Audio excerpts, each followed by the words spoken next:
Thank you. Ms. Stone Manning, Governor Mark Gordon of my home state sent a letter on April 25th to Secretary Haaland asking when the mine plan amendment for the Black Butte mine near Rock Springs would be forthcoming from the department. This application was approved by the state in 2021, but OSMRE has continuously requested more and conflicting information from the operator. The amendment has been through 3 NEPA reviews, all of which have been completed, but I understand it is still pending at the office of the solicitor. Why does this approval continue to be delayed, and when can we expect it to be completed? Congresswoman, thank you for the question, but I believe that's a question for Deputy Director Owens. Yes. Okay, Deputy Director Owens. Yes, thank you for the question. We are processing the Black Butte mining plan modification. It is, as you noted, it is with the solicitors. We've had some recent adverse court decisions on our mining plan decisions, and so we want to make sure that as we move forward, the decisions that we make are going to be durable. They're going to be legally defensible. Do you have an estimated date by when you will have it completed? I'm sorry. Do you have an estimated date by when you will have this completed? I don't have an estimated date, but I can say that we are hoping that it will soon be out. Before the end of the year? I can't say that today, but I can get a better understanding and give you a better answer.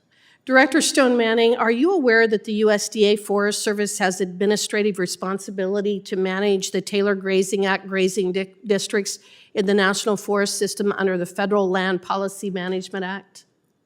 Yes. When writing the Conservation and Landscape Health Rule, did BLM confer with USDA Forest Service? Congresswoman, thank you for the question. We did confer with several different departments across Did you confer with the USDA Forest Service? We did. Are you aware that the NEPA requires agencies to assess and resolve programmatic conflicts before moving forward with a rule? Yet BLM has claimed a categorical exclusion for this rule under NEPA. Is that correct? Congressman, yes, this rule is procedural in nature, which is why it only requires a CADX. Well, that doesn't seem right.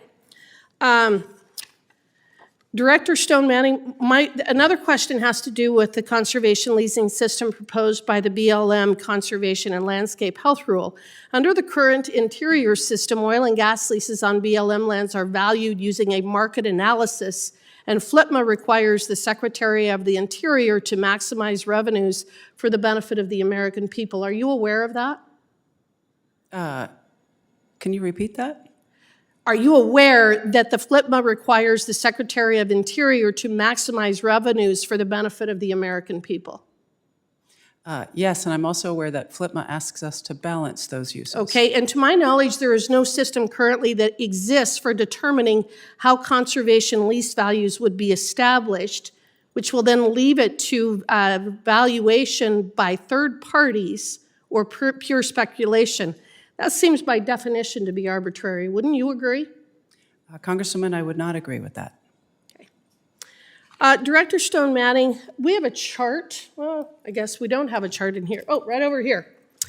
That shows oil production on tribal lands has decreased during this administration, and consequently approval of tribal drilling permits has declined significantly under your watch. In fact, in fiscal year 2020, under the Trump administration, the BLM approved 405 trial APDs. And since you've been here, there have only been 158 that have been approved. The revenues from energy production on tribal lands are very important for tribal economies, as I'm sure you're most likely aware. This administration often talks about equity and about how energy development is somehow, and production is somehow racist. Yet the Department of Interior itself estimates that undeveloped reserves of coal, natural gas, and oil on tribal lands could generate nearly $1 trillion in revenues for tribes and surrounding communities. For many tribes, energy development is the primary revenue generator to fund education, infrastructure, and other public services on tribal land. Getting those permits approved is essential for many tribes. And I think it's worth pointing out that this administration's policies are very destructive to the interests of our tribes and our native populations. Will you commit to working with Congress and the tribes to expedite approval of tribal applications for permits to drill? Congresswoman, thank you for the question. We work very closely with our colleagues at BIA in implementing Indian allotments. And I would also proffer again that we're at an all-time high of production on our federal lands. You haven't answered my question. Will you work closely with Congress and the tribes to ensure that we can expedite the tribal applications for permits to drill? Congresswoman, I would happily work with your office and with your tribal constituents on implementing the law fairly. Again, you didn't answer my question, but that's just the way that it goes with this administration. Thank you, and I yield back.